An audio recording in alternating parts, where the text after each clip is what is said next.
tardes, noches a todos. Muchas gracias por atender aquí a la sección técnica virtual de la empresa Compresores y Maquinaria, CIMAC.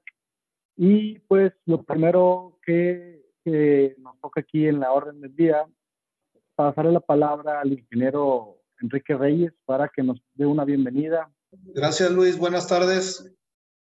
A nombre de la mesa directiva de la Sociedad Mexicana de Aguas AC, les doy la más cordial bienvenida a todos los socios e invitados a esta quinta sesión técnica del año 2023.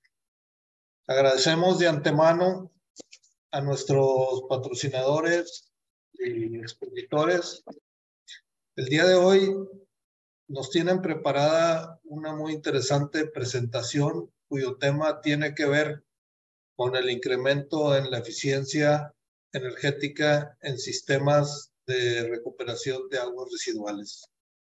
Con este evento en la SMAC continuamos con la importante misión de divulgar temas de tecnologías aplicables en los procesos de tratamiento de aguas para reuso y para protección de nuestro entorno ambiental.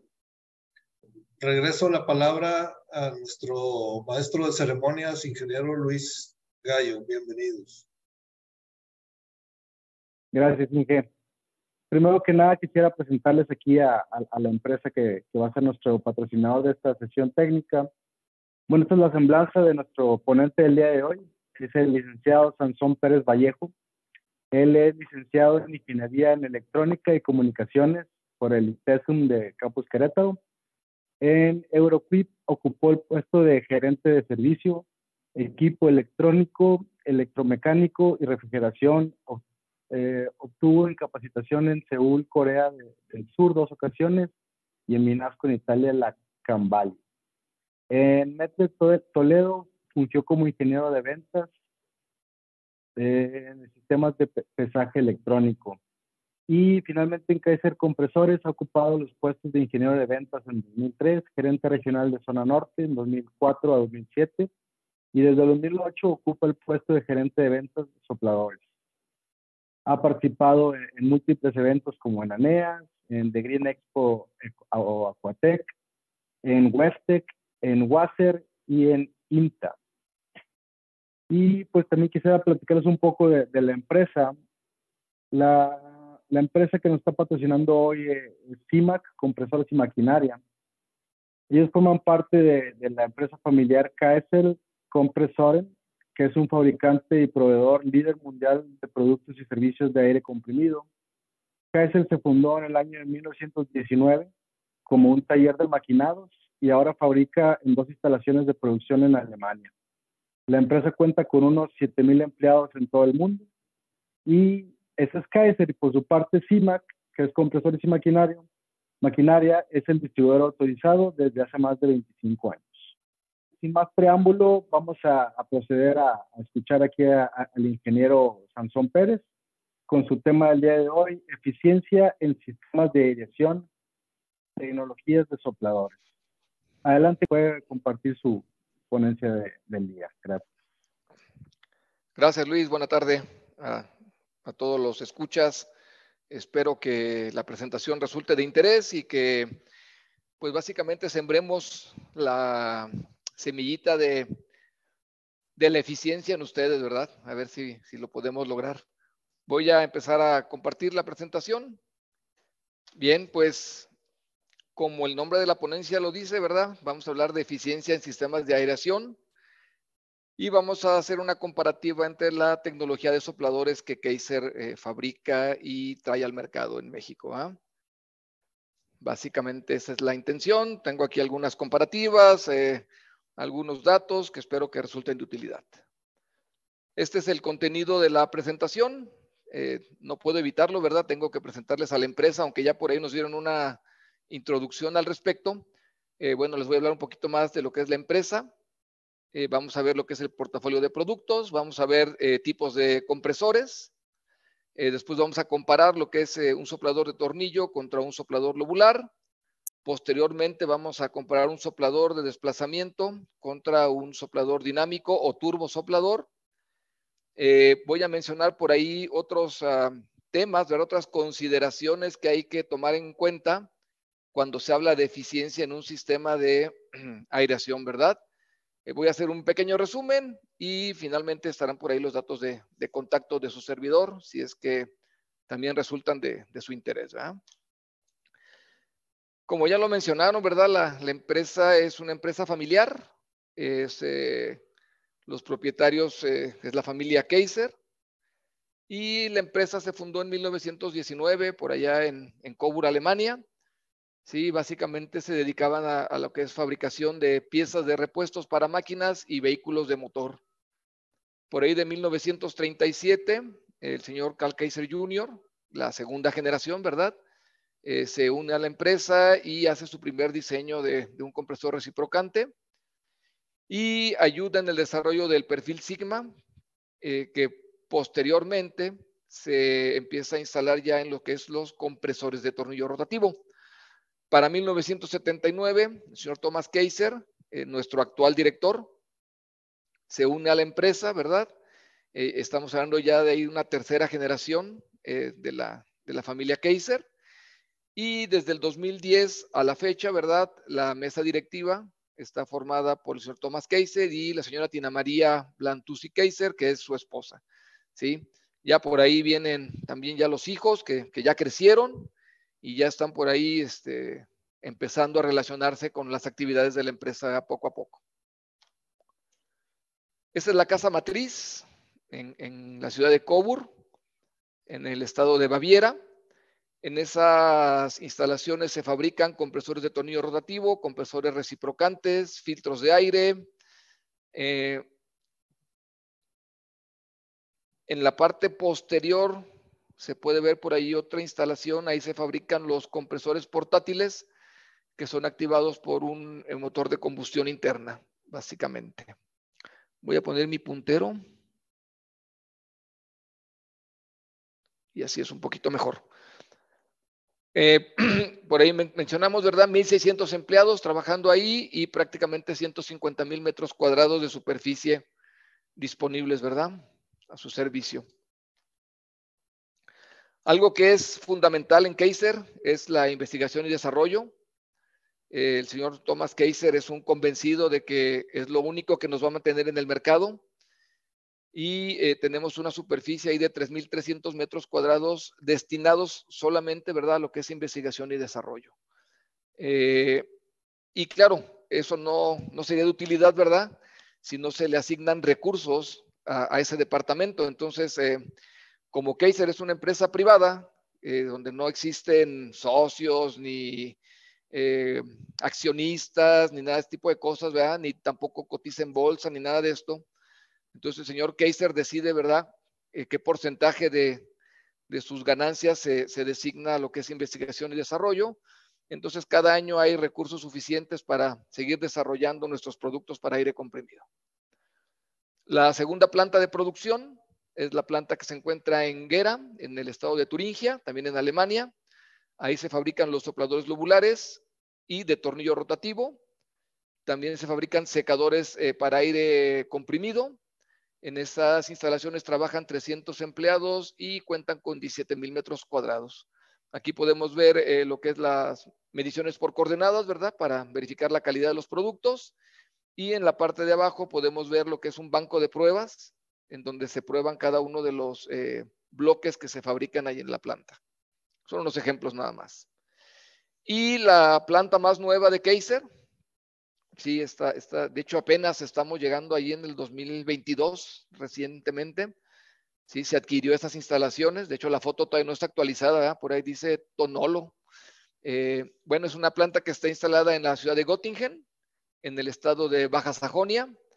Ahí hay 30 empleados y tenemos una superficie de 5,000 metros cuadrados, ¿verdad? Y aquí ya podemos observar cómo se está acabando de instalar las cuartos de prueba, puntos de ensamble y demás cosas, ¿verdad? Y bueno, pues estará muy importante, ¿verdad? Interesante saber qué hay en Alemania, pero creo que también sería importante saber qué hay en México, ¿no? Bueno, estas son las oficinas de Kaiser Compresores en Querétaro. En Querétaro es la oficina matriz. son las oficinas generales y almacén. Tenemos solamente en esas instalaciones somos 250 empleados y tenemos una superficie de 26.900 metros cuadrados disponibles para ustedes, ¿verdad? Donde tenemos refacciones, equipo, gente de servicio, ventas, administrativos y demás, ¿verdad? Estas son nuestras instalaciones en México y que obviamente están para soportar el mercado mexicano. A continuación les voy a presentar el portafolio de productos. No voy a presentar todos los productos que maneja Kaiser, solamente los que están destinados a lo que es tratamiento de aguas residuales. ¿Sí? En 1992, Kaiser empieza a fabricar lo que son sopladores lobulares. Si se fijan en esa imagen, ¿verdad? Pues es el típico soplador que aún se encuentra, ¿verdad?, en el mercado. Algo muy sencillo, una mesa con 4 patas, un motor, el bloque y silenciadores, que inclusive algunas personas fabrican por ahí en talleres propios, ¿verdad? O que se adquieren de alguna marca. Para 1998, Kaiser desarrolla su soplador trilobular. El soplador trilobular tiene la característica de ser un poquito menos eficiente que el bilobular, pero reduce en gran medida los niveles de ruido. Cada vez las plantas de tratamiento quedan más dentro de la zona urbana, ¿verdad? Y es importante el mantener los niveles de ruido al mínimo posible. Y por eso Kaiser decidió desarrollar esta tecnología trilobular, que aunque es un poquito menos eficiente, estamos hablando de un 2 o 3% contra la tecnología bilobular, reduce los niveles de ruido y también nos da un mayor tiempo de vida. ¿Por qué? Porque al tener una viga triangular, ¿verdad? Sabemos que los triángulos son las estructuras más estables en la naturaleza. Entonces, eso nos da menor deflexión en flechas y mayor tiempo de vida en rodamientos, sellos y demás. Para el 2001, ya lanzamos al mercado lo que es el soplador compact, ¿sí? En su cabina. En esta cabina que ustedes ven, ya se incluyen todas las piezas que antes estaban por separado en este diseño del 92, ¿verdad? Entonces, es lo que estamos haciendo aquí, es reducir el espacio requerido y con la cabina, ¿verdad?, reducir aún más los niveles de ruido. Estas cabinas reducen el nivel de ruido en aproximadamente 20 decibeles, números cerrados. Para el 2009, incorporamos los que son sistemas de control en los sopladores, ¿sí? No es lo usual, o no era lo usual, ¿verdad?, que un soplador incluyera ya sea un arrancador estrella delta o un variador de frecuencia dentro del mismo mueble, ¿verdad? Entonces, aquí lo podemos ya observar. Tenemos lo que es la parte mecánica del equipo y en este gabinete gris, ¿sí?, tenemos lo que es el sistema eléctrico, el sistema de potencia y de control para el soplador. Para el año 2013, cambiamos a un control todavía más completo que nos permite tener mayor control del soplador, valga la redundancia, pero también nos permite tener un mejor monitoreo de lo que está pasando en el equipo. Entonces aquí ya podemos instalar lo que son sensores de presión, sensores de temperatura, sensores de nivel de aceite y algunos otros puntos de medición, ¿verdad?, para tener un equipo más confiable todavía. Y finalmente, pero no menos importante, ¿verdad?, en el 2014 lanzamos al mercado lo que es el soplador de tornillo rotativo con perfil Sigma, cuya mayor característica es la eficiencia, ¿no? Ya tiene bajo nivel de ruido, ya tiene buena durabilidad, ya tiene todo lo que es control. Entonces, ¿qué nos faltaba en Kaiser? Bueno, nos faltaba eficientar, ¿verdad?, la producción de aire comprimido, o en este caso de aire soplado, y es cuando se genera el soplador de tornillo, que dependiendo la presión, el flujo y demás características, nos puede generar hasta un 35% de ahorro de energía. Ese es el objetivo de este soplador, ¿sí? Estos son los dos equipos, son las dos tecnologías. Aquí podemos observar un ejemplo de un tornillo rotativo. Es un equipo que puede desplazar hasta 72 metros cúbicos por minuto, es solamente un ejemplo, con su unidad de compresión o su bloque, ¿verdad? Y por acá tenemos los sopladores lobulares, con su perfil, ¿verdad?, de 3 lóbulos, el perfil omega que le llamamos nosotros aquí en Kaiser, básicamente. Posteriormente, Kaiser no desarrolló la tecnología del turbosoplador, sino que la adquirió. ¿De dónde la adquirió? Bueno, la adquirió de una empresa que se llama Piller, una compañía alemana también, fundada en 1909, todavía un poquito más antigua que Kaiser, 10 años más de antigüedad, y cuya principal producción era de ventiladores centrífugos y motores. Para 1992, es un brinco grande, ¿verdad? Casi 90 años, desarrollan una turbina de vapor ya con un sistema de magnetos permanentes. Ahí empezamos ya a trabajar con magnetos, motores de magnetos permanentes o rotores, ¿verdad? De magnetos permanentes. En este caso, no es un motor, es una turbina, es un generador. Para el año 2005 viene la idea de desarrollar un turbosoplador con un rotor de magnetos permanentes, pero también que trabaje sobre cojinetes magnéticos. No es el objetivo de la charla mencionar o, como dijera yo, explicar cómo opera un soplador de cojinetes magnéticos o un motor que opera sobre cojinetes magnéticos, pero esa es la tecnología que manejamos y por eso la menciono.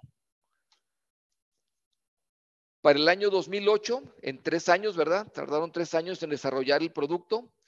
Ya arranca la producción en serie del primer turbosoplador. En ese caso ya cambia el nombre a Pil Aerator, con una potencia de 150 kilowatts o 200 caballos, ¿verdad? Para el lenguaje americano, digamos, de potencia. Y para el 2011 ya se desarrolla el soplador Pil Aerator de 400 caballos o 300 kilowatts. Y en el 2019, Kaiser adquiere lo que es no solo la tecnología, sino adquiere toda la infraestructura también de Pil Aerator.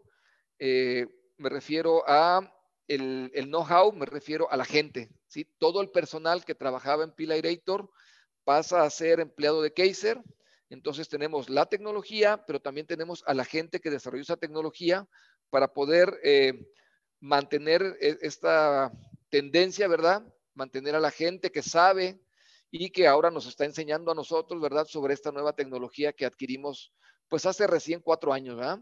Luego se nos vino el tema de la pandemia, entonces estuvimos prácticamente parados 2 años. A lo mejor dice uno, bueno, 4 años ya era tiempo de que supieran qué están haciendo. Sí, pero no son 4 años de tiempo efectivo en este caso, ¿verdad? Sino que prácticamente tenemos apenas año y medio, 2 años con esta situación del Pil Aerator. Es una imagen de los sopladores, ¿sí? Y ahí está el impulsor. En este caso, ¿verdad? No estamos hablando de lóbulos, no estamos hablando de tornillo, sino estamos hablando de una turbina, que es la que acelera el aire, ¿verdad? Básicamente esa sería el portafolio de productos que maneja Kaiser respecto a lo que es aplicación en tratamiento de aguas residuales.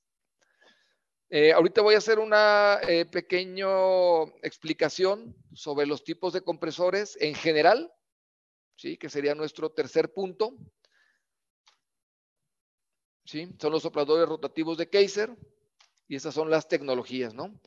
En la tecnología de sopladores básicamente hay 2 tipos de compresores. Unos son los de desplazamiento positivo y otros son los tipo dinámicos.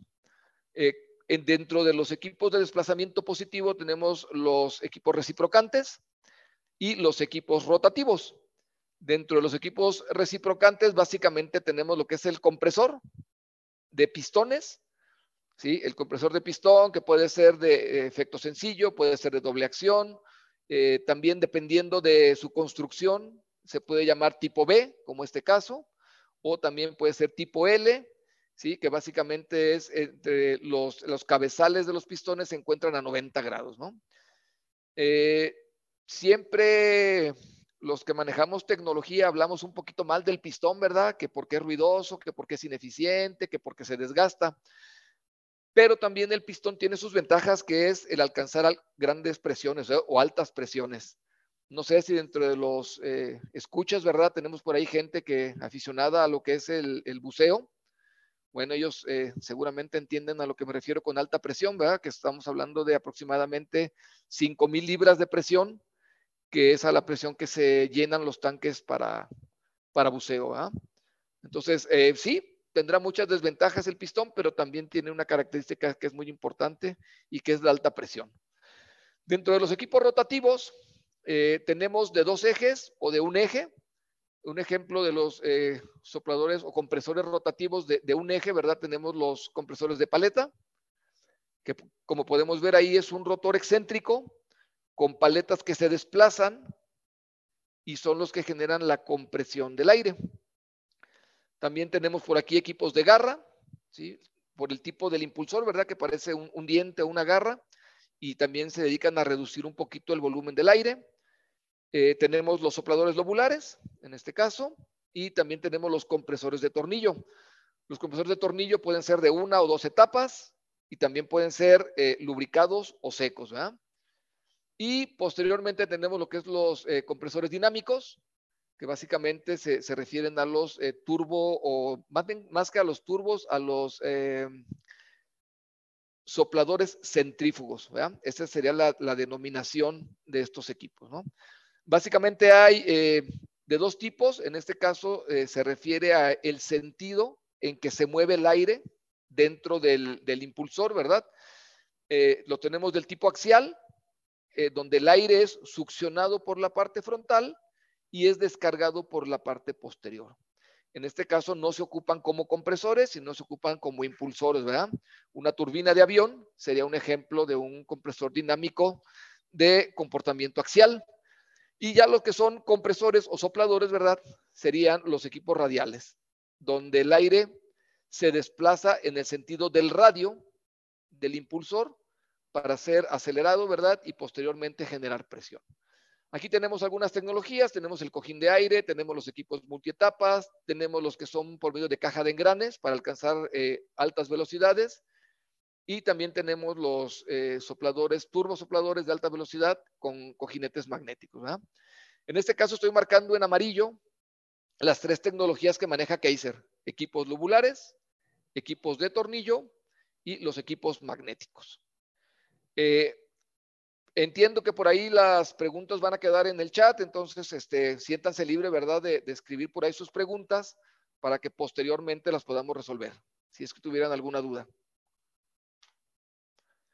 ¿Sí? A continuación voy a presentar lo que son los sopladores de tornillo y lobulares, que son equipos de desplazamiento positivo, ¿verdad? Es la primera tecnología que mencionamos hace un momento. ¿Sí?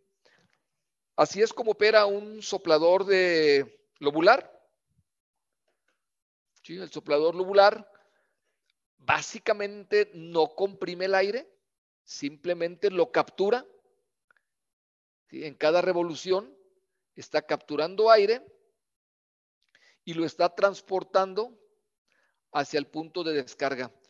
¿Sí? Entonces tenemos un rotor que gira en el sentido contrario de las manecillas del reloj y otro rotor que gira en el sentido de las manecillas del reloj. Este es el equipo, vamos a decir, por excelencia, ¿verdad?, de soplador.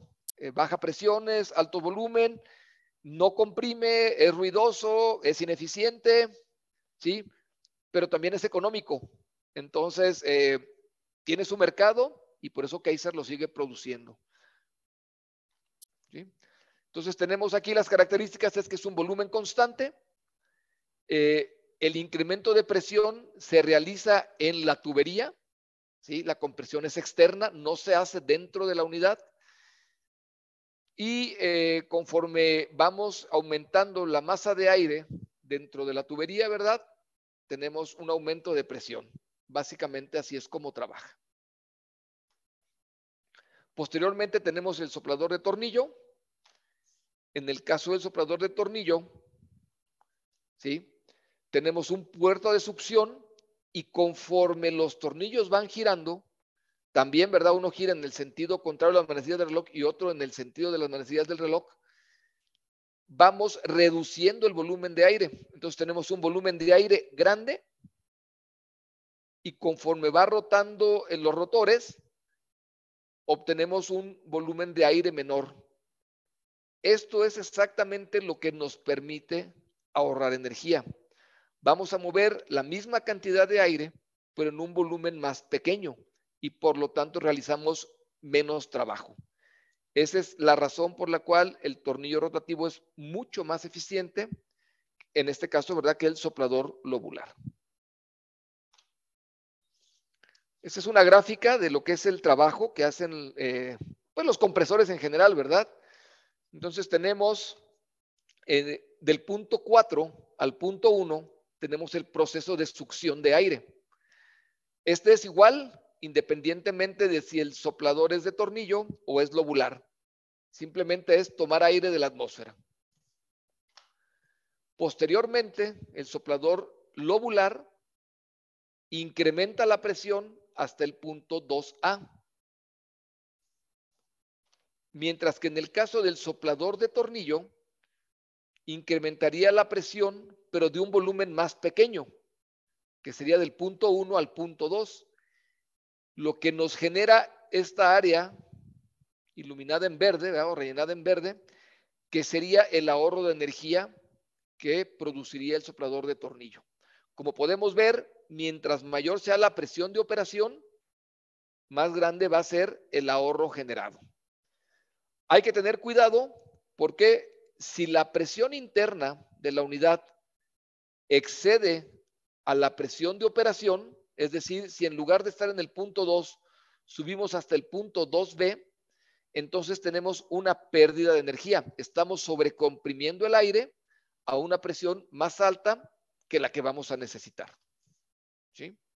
Entonces aquí podemos ver, ¿verdad? El ahorro potencial sería en la compresión interna, con la parte verde, pero también perderíamos eficiencia si tenemos un exceso de presión dentro de la unidad. Y posteriormente tenemos la descarga de aire, que va del punto 2A o punto 2 hasta el punto 3. Lo ideal, ¿verdad?, es que la presión del punto 3 y del punto 2 sean iguales. Y para asegurar esta situación, ¿verdad?, en el caso de Kaiser, tiene dos versiones de compresor o de soplador. Tenemos una versión L, que nos permite trabajar hasta máximo 650 milibars o 9.4 libras.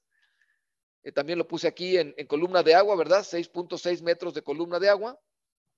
Y también tenemos la versión M, con una diferencial de presión de hasta 1100 milibars, que son 16 libras o 11.2 metros de columna de agua, ¿verdad?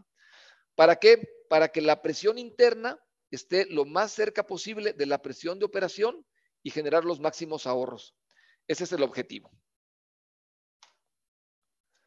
En Alemania hicieron un estudio de cómo se construyen las plantas de tratamiento y encontraron que prácticamente el 50% de las plantas de tratamiento se construyen con una profundidad máxima de 5.5 metros de columna de agua y otro 50%, ¿verdad?, van por arriba de 550 milibars y prácticamente, sí, un 20% más o menos, ¿verdad?, va inclusive por arriba de los 6 metros y medio de columna de agua. Entonces, para este tipo de situaciones, ¿verdad?, la recomendación inicial de Kaiser sería para presiones por debajo de los 5 metros de columna de agua, recomendaríamos un soplador del tipo lobular, y para presiones por arriba de 550 milibars, recomendaríamos un soplador de tornillo rotativo. Claro está, ¿verdad? Se pueden hacer las comparativas en ambas presiones, en ambas secciones, y finalmente también depende mucho de la capacidad del soplador, ¿no? Si tenemos una planta de tratamiento pequeña, donde el soplador de tornillo puede generar un 20% de ahorro, pero estamos hablando de potencias de 20, 25 caballos, donde el ahorro van a ser 4 caballos, no se justifica la inversión, ¿verdad? Entonces, sí, la eficiencia es importante, pero no es lo único que manda, ¿verdad? Tenemos otros factores a considerar que normalmente, ¿verdad?, son los presupuestos asignados para la construcción y equipamiento de la planta de tratamiento. Aquí pasamos ya a datos, digamos, duros, datos de comparación entre los equipos, ¿verdad?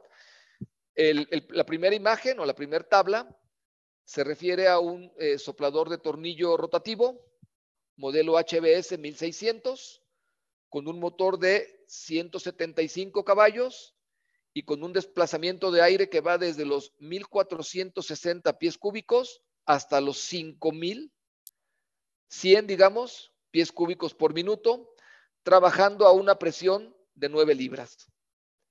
En esta parte de aquí tenemos la gráfica de potencia específica, que serían kilowatts por cada 100 CFMs. La potencia específica debería ser la forma de comparar cualquier máquina eléctrica, ¿verdad? ¿Sí? ¿Cuántos kilowatts requiero en este caso para desplazar paquetes de 100 CFMs? Sería la gráfica de color guinda, digamos, o morado. Y la gráfica de color verde viene siendo la potencia isentrópica de la máquina, ¿verdad? Donde podemos ver que alcanzamos eficiencias de hasta un 80%. La siguiente tabla corresponde a un soplador lobular, también de Kaiser, en este caso es el modelo HB 1600 PI, y podemos observar que ya desde el motor instalado va perdiendo, ¿no? Aquí tenemos 175 caballos y acá requerimos de por lo menos 250 caballos para poder desplazar el aire. Igual tenemos un desplazamiento un poquito menor, desde 1,278 pies cúbicos hasta 4,266. Es decir, es un motor mucho más grande, pero está limitado en capacidad de aire, ¿verdad? Estamos hablando de prácticamente 800 pies cúbicos menos como flujo máximo de entrega. Y de la misma manera tenemos las gráficas de potencia específica, donde aquí podemos observar, ¿verdad?, que la potencia específica siempre está por arriba de 4 kilowatts por cada paquete de 100 CFMs, mientras que para el tornillo la potencia específica está siempre por abajo de 4 y en un gran rango de flujo está muy pegado a los 3 kilowatts por cada paquete de 100 CFMs. Entonces, aquí podemos observar claramente, ¿verdad?, que la eficiencia del tornillo es mucho mayor. Y acá tenemos la potencia también, potencia isentrópica del equipo lobular, que siempre está por abajo del 60%, ¿sí? Mientras el tornillo rotativo siempre está por arriba del 70% y alcanza hasta un 80%. ¿Eso qué significa? O sea, está muy bonito el asunto, sí, muy eficiente y todo, pero ¿qué significa en dinero? Bueno, en este caso, yo hice un punto de diseño, ¿verdad?, de 3,900 pies cúbicos, algo que pudiera cubrir ambas tecnologías. Y podemos ver aquí la gráfica de potencias, ¿verdad?, de ambas tecnologías, la potencia de la flecha, del equipo lobular contra el equipo de tornillo, que siempre está por abajo. Luego tenemos la potencia total de la máquina. Esta gráfica azul que vemos aquí no es la potencia total de la máquina. Ahí realmente falta considerar lo que es el variador de frecuencia. ¿Por qué falta el variador de frecuencia? Porque mis equipos lobulares en esa capacidad no incluyen el variador. En cambio, el tornillo rotativo sí lo incluye, ¿sí? Entonces, esta gráfica que ya de por sí ¿cómo se llama?, es muy benéfica para el tornillo, la verdad es que la diferencia debería ser aún mayor. Y finalmente tenemos la comparativa de las potencias específicas de ambas máquinas, ¿no? Aquí las podemos observar. Y finalmente tenemos acá una comparativa en 8,000 horas de operación, que es típico en una planta de tratamiento de aguas residuales, ¿verdad? Algunas menos, pocas más, pero prácticamente todas trabajan 24/7. Estoy haciendo una variación de flujo desde 1,466 pies cúbicos hasta 4,266. Es decir, el mínimo del soplador de tornillo y el máximo del soplador lobular, es lo que estoy considerando. Estoy colocando un costo de 12 centavos de dólar el kilowatt y estamos haciendo una distribución gaussiana de cómo va a demandar aire la planta. Acá podemos ver las horas, ¿sí? Estamos asignando que para el flujo mínimo solamente van a ser 447 horas. Para el flujo, digamos, medio, estaríamos hablando de 3,200 horas. Sabemos, ¿verdad?, que la demanda de una planta de tratamiento no es constante. Claro, lo ideal sería tener una gráfica de la demanda de aire de la planta de tratamiento, pero como no la tenemos, ¿verdad?, entonces simulamos una desviación estándar y con eso podemos calcular que el soplador de tornillo consumiría en ese año de operación cerca de $86,000, mientras que el soplador lobular estaría consumiendo cerca de $115,000 anuales, ¿verdad?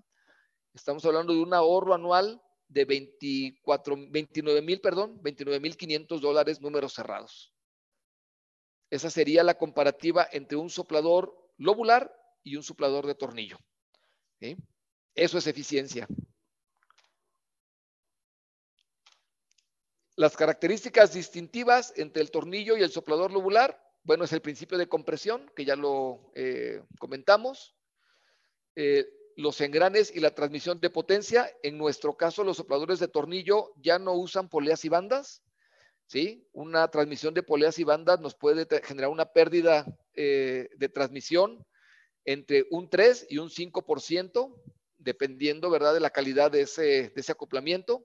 Si tenemos una caja de engranes o una transmisión directa, evitamos esas pérdidas. Otra ventaja que tenemos, ¿verdad?, es el control y regulación. Tenemos una regulación de flujo mucho más amplia, tenemos un rango de variación de flujo más amplio y los podemos controlar de mejor forma. Y, como ya lo vimos en las gráficas, ¿verdad?, la eficiencia en el rango de flujo y presión es mucho más eficiente en todo el rango de flujo.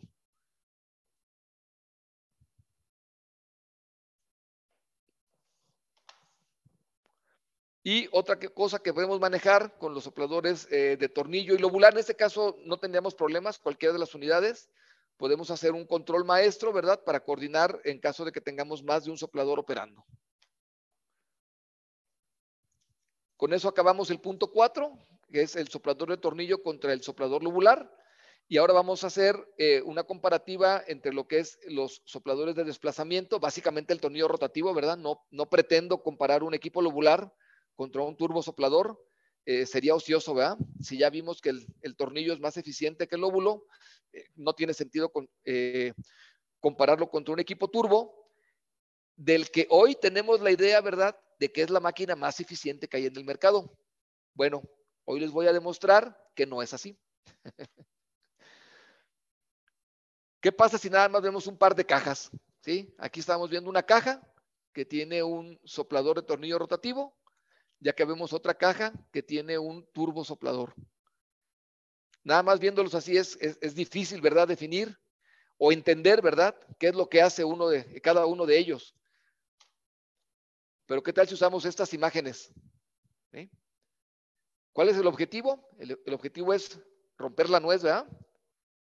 Entonces tenemos, en este caso, ¿verdad?, dos formas de hacerlo. Una es por medio de los compresores de desplazamiento, ya sea lobular o de tornillo, que básicamente es comprimir la nuez hasta que se quiebre.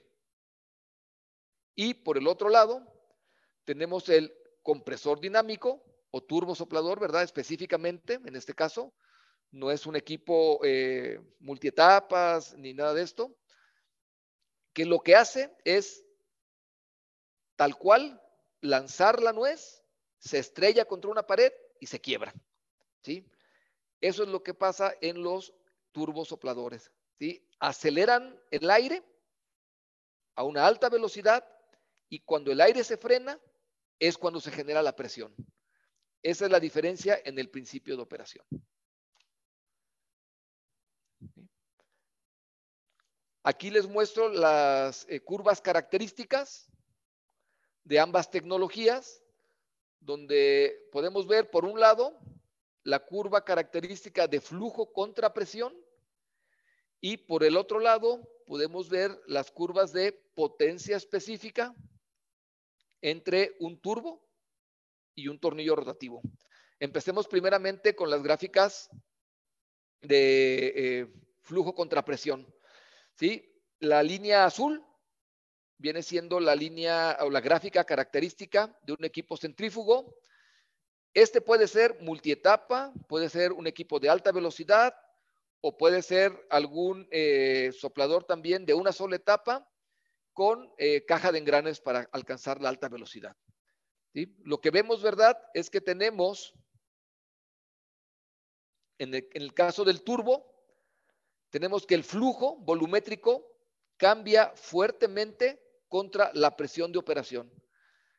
Entonces tenemos un alto flujo, ¿sí? Aquí tenemos el eje de flujo, pero a una presión prácticamente cero, y conforme la presión de operación se va incrementando, vamos perdiendo capacidad en el flujo. Esa es la curva característica de los equipos centrífugos. Hablando de los equipos de desplazamiento positivo, que puede ser bilobular, trilobular o tornillo, vemos que el flujo es casi constante contra el incremento de presión. De hecho, esta curva o esta gráfica, ¿verdad?, está exagerada para que se vea la inclinación. La gráfica real sería un poquito más vertical, tendría menos pendiente. Pero se está dramatizando, ¿verdad?, para que quede claro que sí hay una disminución en el flujo, pero no es tan marcada como la del equipo centrífugo. Y hablando de potencia específica, podemos ver cómo la gráfica del tornillo rotativo, que es la amarilla, es muy plana, es decir, la potencia específica es muy constante, mientras que la del equipo centrífugo, ¿verdad?, no lo es. Entonces tenemos que a bajos flujos requiere una mayor potencia específica, a altos flujos también requiere de una mayor potencia específica, pero sí, efectivamente, ¿verdad?, tiene el famoso sweet zone o sweet point, que le llaman, de los equipos turbo, donde realmente es el equipo más eficiente que hay en el mercado. La pregunta aquí es, ¿cuántas horas del año este equipo va a trabajar en esta zona? Si ustedes me dicen, no, mi demanda de aire es constante, yo siempre voy a requerir esa cantidad de aire, adelante, el turbosoplador es su mejor opción, no hay nada que discutir. Pero sabemos que no es así. Entonces es importante realizar una comparativa entre las tecnologías para poder definir cuál es el equipo más eficiente. Esta es la estructura del turbosoplador. En este caso tenemos un motor de magnetos permanentes que trabaja sobre cojinetes magnéticos. Tenemos la voluta, tenemos el impulsor, que lo que hace es succionar el aire, acelerarlo y descargarlo en este sentido.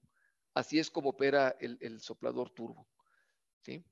En este caso, ¿verdad?, estamos hablando de equipo prácticamente libre de mantenimiento. ¿Por qué? Porque no hay desgaste entre las piezas, ¿no? El impulsor nunca roza, el rotor nunca roza, tampoco está flotando sobre magnetismo. Entonces prácticamente es un equipo libre de mantenimiento. Y bueno, igual que comparamos un equipo lobular contra un equipo de tornillo, ahora voy a comparar un equipo de tornillo contra un turbosoplador. Entonces tenemos el modelo HBS 1600 contra un turbo LP 8000. Y ya empezamos con asuntos, ¿no?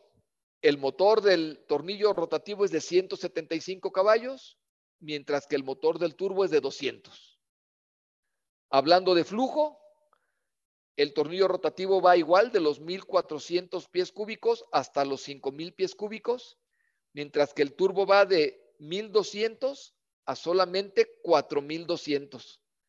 ¿Sí? Estamos prácticamente perdiendo 900 FM en cuanto a capacidad de flujo. Y tenemos aquí de la misma manera las curvas, tanto de potencia específica como de eficiencia, y podemos ver cómo el turbo, ¿verdad?, anda en eficiencias máximas de un 75%, mientras que el tornillo, ¿verdad?, está prácticamente por arriba del 80%. Y hablando de números, ¿sí? Se hace la misma comparativa, cambié aquí nada más los rangos de flujo. Y sí, efectivamente el tornillo es ligeramente más eficiente, ¿no? Hace rato hablábamos de casi $25,000 de ahorro. En este caso estamos hablando solamente de $9,600. Digo, no, solamente, ¿verdad? No es que los traiga yo aquí en la cartera, pero bueno, es poco comparado con lo anterior, ¿sí? Mismos parámetros, 8,000 horas de operación, los rangos de flujo, 12 centavos de dólar el kilowatt, y hacemos una distribución de Gauss para hacer el cálculo, ¿verdad? Insisto, si alguien tiene por ahí su curva de cómo gasta el aire en el año, bueno, se puede utilizar para hacer la comparativa. Entonces, básicamente, ¿verdad? Lo que tenemos aquí es que hablando de eficiencia, no siempre el turbo es lo que parece, pero también que hay que analizar cada caso para poder encontrar la mejor solución a nuestro problema, ¿sí? Entonces dice, bueno, entonces si el tornillo es más eficiente, pues ¿para qué hay turbos, no? Bueno, resulta ser que los tornillos, ¿verdad? Tenemos máquinas sumamente grandes, sumamente pesadas, y entonces si queremos presiones arriba de 15 libras, un tornillo no puede ir. Y si queremos flujos volumétricos arriba de 6,000 pies cúbicos en un solo soplador, bueno, tampoco puede ir, ¿verdad? Entonces es donde los turbos se vuelven la solución ideal, donde tenemos no necesariamente altos flujos y altas presiones, con que tengamos cualquiera de las dos características, alta presión o alto flujo, entonces un tornillo se vuelve casi exclusivo, ¿verdad? Para resolver el problema y ayudar en el proyecto. Esto es lo que se refiere a lo que es la comparativa de tecnologías, y a continuación les voy a dar otras consideraciones que deben tomar en cuenta en el diseño, ¿verdad?, de sus sistemas de aireación. ¿Sí? Seguramente todos lo saben, pero bueno, hay que insistir en esto. Así es como se distribuye el consumo de energía eléctrica en una planta de tratamiento de aguas residuales. ¿Sí?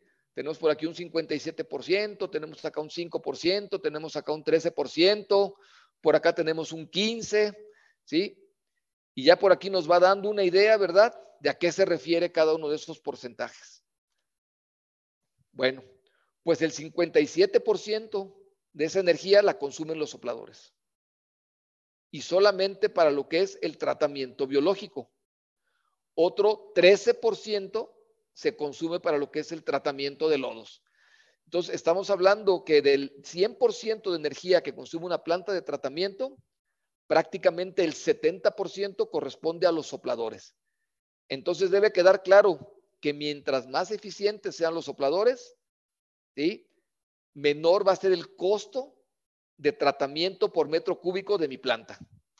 Eso debe quedar muy claro, ¿sí?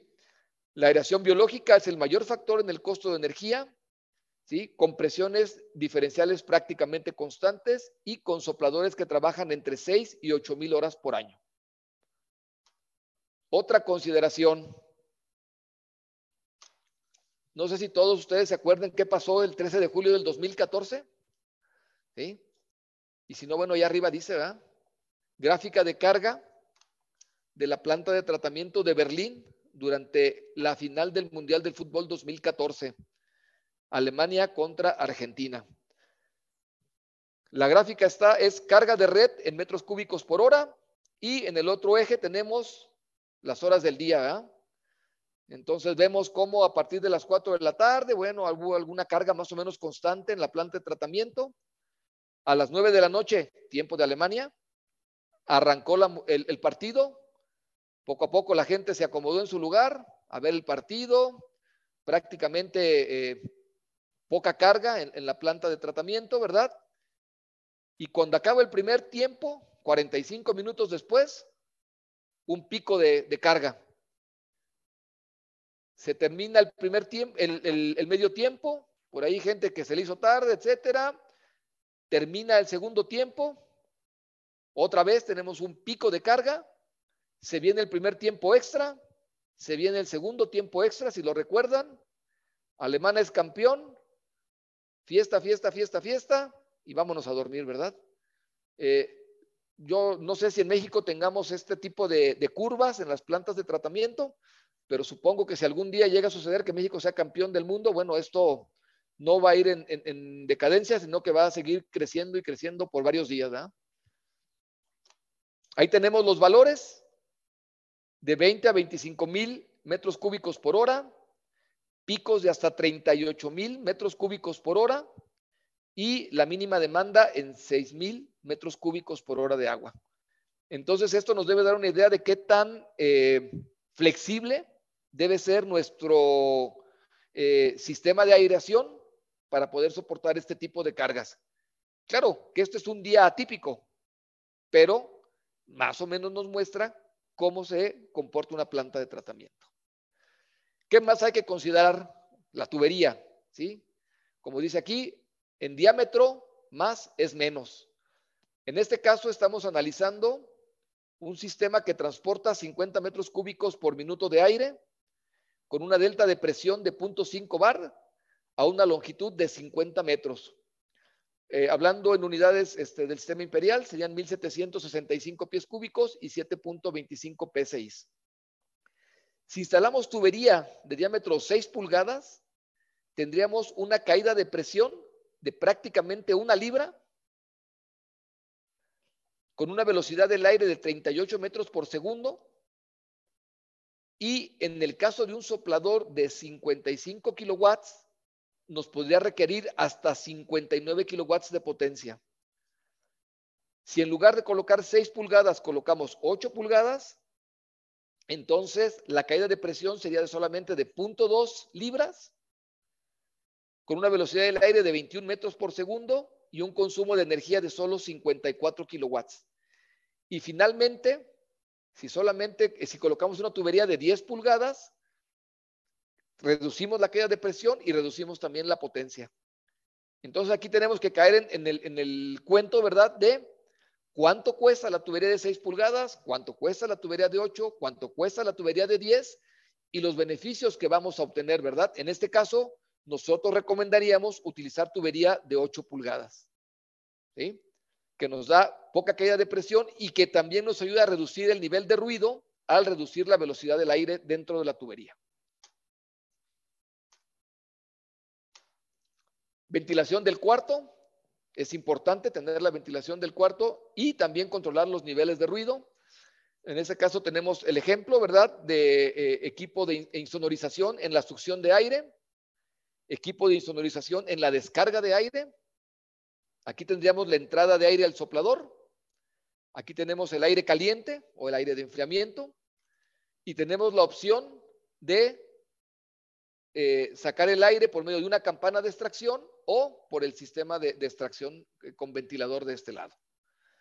Ese sería el camino que seguiría aproximadamente el aire. Y así se vería el cuarto de sopladores, ¿verdad? Entrada de aire fresca en la parte baja de los equipos y por la parte alta succionamos el aire caliente para sacarlo del cuarto. En este caso, el cuarto, ¿verdad? Puede ser diseñado por Kaiser. Es uno de los servicios que ofrecemos. Tenemos por ahí una herramienta también para calcular cuál es la mejor opción. En este caso tenemos dos ejemplos. Tenemos soplador que succiona el aire dentro del cuarto de máquinas. Y aquí lo interesante es esto, ¿verdad? Si la temperatura dentro del cuarto es 10 kelvins por arriba de la temperatura ambiente, entonces nuestro aire, ¿verdad? Tiene un 4% menos de flujo y por lo tanto menos oxígeno. Estamos atentando contra la eficiencia de nuestro sistema de aireación. Por otro lado, podemos colocar tubería externa. ¿Para qué? Para tener la temperatura ambiente. En este caso, hay que considerar que esta tubería tiene una caída de presión, que si no ponemos un sistema de filtración, podemos absorber polvo, polen, y que además esto va a generar ruido en este punto de aquí, ¿verdad? Entonces, vuelvo a lo mismo, no hay una solución mágica, no hay una solución estándar. Cada caso debe ser estudiado de forma independiente. Otra cosa que se puede considerar es la división de cargas, ¿verdad? Y tener un control maestro para los sopladores. No voy a explicar todo el diagrama, pero básicamente estamos hablando de válvulas automatizadas, válvulas motorizadas, que controlan el flujo de aire que entra a cada uno de los reactores y que esto nos hace una variación en la operación de los sopladores, básicamente. ¿Sí? Por ahí tenemos un control maestro para poder hacer esto. Finalmente, pero no menos importante, es de suma importancia que su proveedor de sopladores les indique bajo qué estándar les está reportando el consumo de energía del soplador. ¿Sí?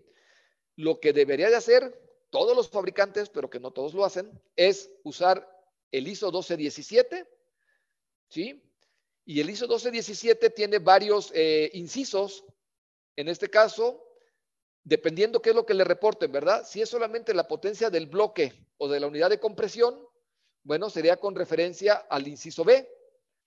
Si es la máquina completa con arranque estrella delta, entonces tendría que ir sobre el inciso C. Pero si es una máquina completa con control de frecuencia, entonces tendría que ir con el inciso E. Y esas serían las tolerancias a considerar sobre el reporte, ¿verdad? Entonces, si tenemos un equipo que va desde 55 hasta 550 CFMs, el reporte podría tener un error de hasta un 5% en la entrega. Podría tener un error de hasta un 6% en la potencia específica. Y en los sopladores esto no aplica porque los sopladores no trabajan en vacío, ¿verdad? Para equipos arriba de 550 CFMs, la tolerancia es solamente de un 4% en lo que es el flujo y un 5% en lo que es la potencia específica. ¿Sí? Esto es cuánto aire descargo por cada kilowatt que estoy colocando dentro del soplador, ¿verdad? En resumen, ¿sí? Tenemos diferentes tecnologías a su disposición. Podemos hacer una selección y combinación de sopladores orientada a las necesidades, siempre, ¿verdad? También siempre hay que estar enfocados en la energía, pero también en la confiabilidad de los equipos. Tenemos décadas de experiencia en el diseño completo de estaciones de sopladores. Podemos apoyar en la planificación, como ya lo mencioné. Podemos hacer planos de distribución en 3 dimensiones, ventilación del cuarto, cálculo de tuberías, etcétera. Contamos con personal de contacto competente y calificado. Y además tenemos, ¿verdad?, una amplia gama de accesorios que nos ayudan a cumplir con los objetivos de cada uno de nuestros clientes. Esos son los datos de contacto y con esto yo terminaría mi presentación. Muchas gracias, Anton. Excelente presentación. La verdad es que sí, ha sido muy instructivo toda esta parte de conocer los diferentes tipos de sopladores que maneja Kaiser y sobre todo muy interesante la tabla comparativa entre un lobulado, uno de tornillo y uno de tornillo contra un turbo, porque pues son de esas comparaciones que no todo el mundo se detiene a hacer. Simplemente hay veces que uno busca un cierto flujo y presión y se lo manda al proveedor y el proveedor te escoge uno y entonces uno ni se entera de todo este análisis que se hace, ¿verdad? Entonces muy interesante toda esta parte de comparar las diferentes tecnologías y sobre todo para que todos los socios de la SMAC entendamos bien la gama de productos que hay y sobre todo en un área tan importante como es el soplador, ¿no? Como bien lo mencionas, es más del 60-70% del costo de operación. Entonces, entre más eficiente, pues estamos gastando menos dinero y sobre todo estamos utilizando menos energía, que a la vez es más sustentable para todo el tratamiento, ¿no? Rápidamente ya se nos está yendo el tiempo, entonces quisiera ver si alguien tiene alguna pregunta así rápida que podamos proyectar por aquí. No sé si alguien ahí en el chat tenga alguna pregunta, déjame ver. A ver, por aquí tenemos algunas preguntas, algunas rápidas, ¿verdad? Aquí una pregunta de Rogelio Saldaña dice, ¿se puede conectar un monitor de oxígeno a un variador de velocidad de un soplador para ayudarle a operarlo justo con lo que se le quiere airear? De hecho, se puede conectar varios sensores, ¿sí? Dependiendo de qué es lo que quieran controlar. El oxígeno disuelto es como, pues, la básica, ¿no? Pero hay gente que a lo mejor quiere medir turbiedad, hay gente que a lo mejor quiere medir sólidos suspendidos, hay gente que a lo mejor quiere medir otra cosa, ¿sí? Nitratos, nitritos, ¿sí? O un conjunto de todas esas variables y obtener una sola señal. En el caso de nuestros sopladores, están preparados para recibir señal de 4 a 20 miliamperes. Entonces, cualquier sensor de cualquier parámetro que quieran controlar, se puede conectar a nuestro equipo, ¿verdad? Con la curva característica de ese sensor, se le da el set point y entonces el soplador va a incrementar la frecuencia, que es incrementar el flujo, o reducir la frecuencia, que es reducir el flujo, para alcanzar ese punto óptimo. Sí, sí se puede. Perfecto. Con las tres tecnologías se puede hacer lo mismo, el lobular, el de Con las tornillo tres y tecnologías. el tubo. Con las tres tecnologías, Perfecto. aquí el único tema es el rango de control, ¿verdad? El rango de flujo que maneja cada uno. Como pudimos ver, el lobular y el turbo tienen un rango de flujo más pequeño que los tornillos, que es un poco más amplio, ¿no? Perfecto, perfecto. Bueno, y última pregunta aquí, porque se nos fue un poquito el tiempo. Como quiera, cualquier duda que tenga alguno de los participantes, con toda confianza puede ponerlo aquí en el chat, mandárselo a Delia directamente o en Facebook. Y todas las preguntas que tenga se las haremos aquí llegar a Sansón para que nos ayude a contestarlas. Con gusto. Entonces, la última pregunta que tenemos aquí del ingeniero Enrique Reyes. ¿Cómo se compara el costo inicial de un turbosoplador contra uno de tornillo?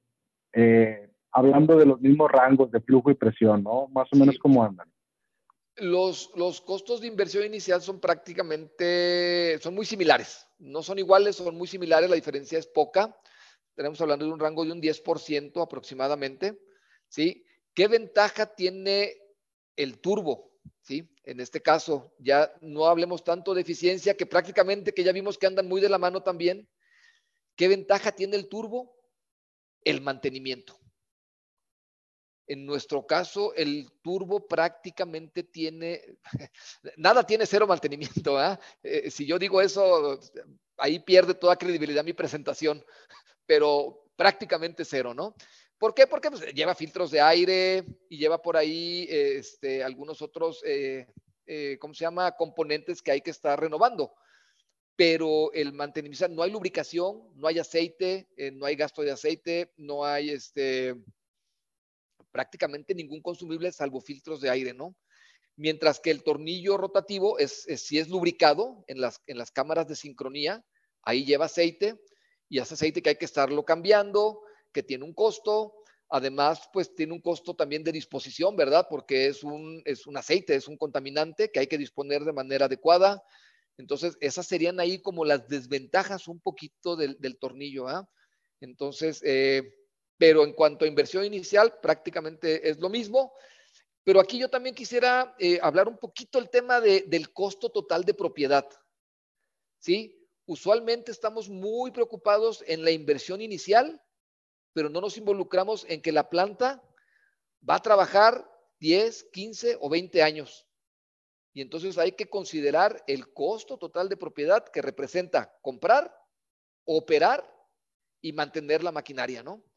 Entonces, siempre hay que hacer una proyección, ¿sí? A por lo menos 10 años para ver exactamente qué nos conviene, ¿no? Hace rato vimos, ¿no? La diferencia entre el tornillo y el ovular eran $25,000 en un año. Si la planta opera 10 años, estamos hablando de $250,000, ¿no? Así de fácil, de ahorro de energía, ¿sí? Entonces, eso es lo que hay que considerar, ¿no? Entonces, muchas veces el problema con las licitaciones es que hay un techo financiero y pues hay que poner, pues para lo que alcance, independientemente de lo que me cueste la operación, ¿no? Entonces, ahí también hay que considerar este tipo de cosas. Gracias. Sí, de acuerdo, de acuerdo, de acuerdo. Bueno, aquí me pasaron una última preguntita, ya con esto cerramos la sección de Adelante. preguntas y respuestas. Dice Naum Lagunes, ¿puedes explicar el tema del desgaste que hay entre los diferentes tipos de turbo? Por ejemplo, en el caso de los magnéticos que comentas que el desgaste no existe. Si nos pudieras abundar un poquito más en este tema. Sí, sí, no era objetivo, pero con gusto. Claro que estamos preparados. Básicamente en los turbos de alta velocidad, hoy hay dos tecnologías. Una es el cojinete de aire y otra es el cojinete magnético. Y la diferencia básica está en qué momento se genera el cojinete. En el caso de los cojinetes magnéticos, el cojinete se genera inmediatamente después de energizar el soplador. ¿Sí? Le metemos energía y en ese momento se generan los campos magnéticos que hacen que el rotor levite. Velocidad del rotor, 0. Desgaste, 0. ¿Qué pasa con el cojinete de aire? El cojinete de aire se genera hasta que el soplador, el rotor del soplador, dependiendo, ¿verdad? Capacidades, modelos, marcas, etcétera, etcétera, etcétera, alcanzó por lo menos 8,000 revoluciones por minuto. Que son instantes, son milésimas de segundo, sí, pero son milésimas de segundo donde el rotor se estuvo arrastrando sobre el estator y hasta que alcanzó esas 8,000 revoluciones por minuto mínimas es cuando empieza a flotar. Otra diferencia es que al depender de un cojinete de aire que depende de la velocidad del soplador, no tenemos un control de la posición del rotor. No sabemos dónde se encuentra el rotor. Entonces, si hay variaciones de presión, el rotor puede golpear. ¿Sí? Una alta presión genera un movimiento. Una baja presión genera un movimiento y genera un desplazamiento. ¿Qué pasa con los cojinetes magnéticos? Los cojinetes magnéticos son activos. Tenemos un sensor de posición del rotor que siempre sabe dónde está el rotor y si se desvía, lo corrige. Se desvía, lo corrige. Se desvía, lo corrige. Es como esto. Voy a quitar mi presentación. Cancelar. Ahí ya no estoy presentando, ¿verdad? Ahí está. Correcto. Perfecto. Entonces, ahí se ve bien, ¿verdad? Sí. Ahí tenemos, este sería mi rotor y este sería mi estator. ¿Sí? ¿Qué pasa cuando le pongo energía al equipo? Genera un campo magnético. Ahí está mi rotor flotando y ahí está girando.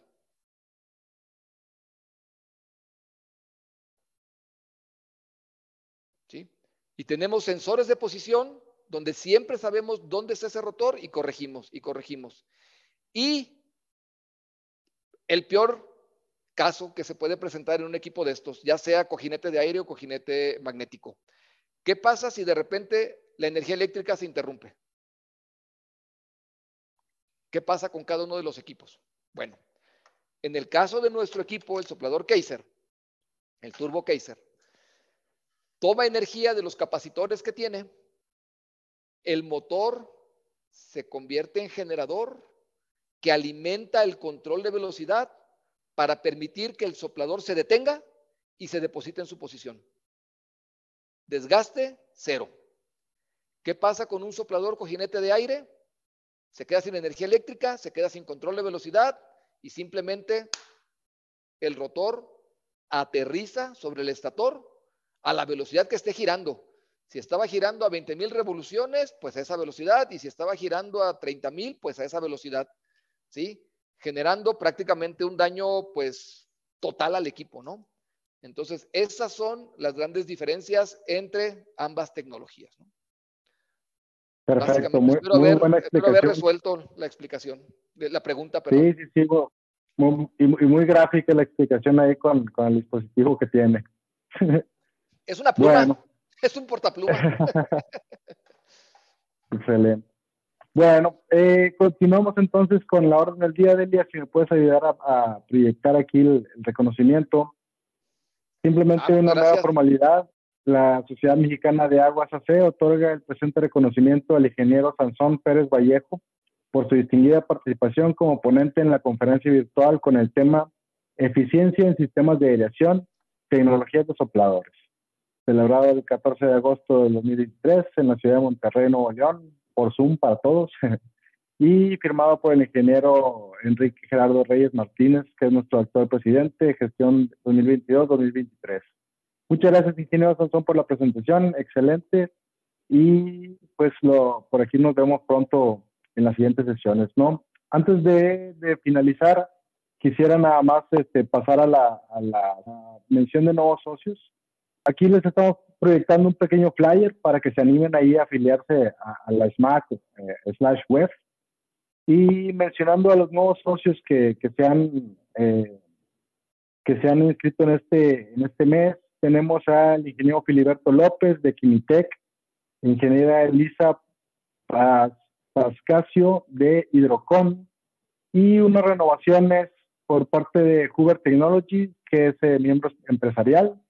Renovación de biólogo Miguel Ángel Cárdenas del Club Campestre Monterrey, el ingeniero Gerardo Martínez de Aguas Latinas México, el licenciado Fernando Rangel de Cinética Química, el ingeniero Nelson Olivares de Alchemy, la ingeniera Karina Sáenz, catedrática de la UR, y son los que tenemos por aquí.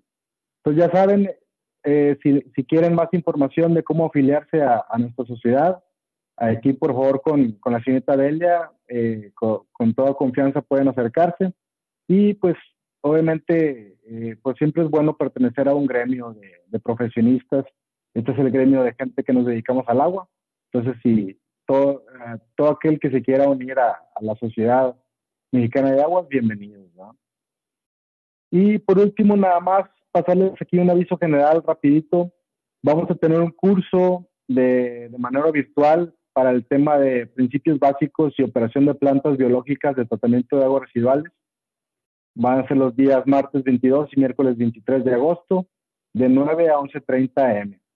Aquí está un pequeño flyer que también lo van a poder encontrar en nuestras redes sociales para si tienen más preguntas o quieren saber más de este curso. Muy interesante para todo lo que son lo básico y la operación de plantas, ¿verdad?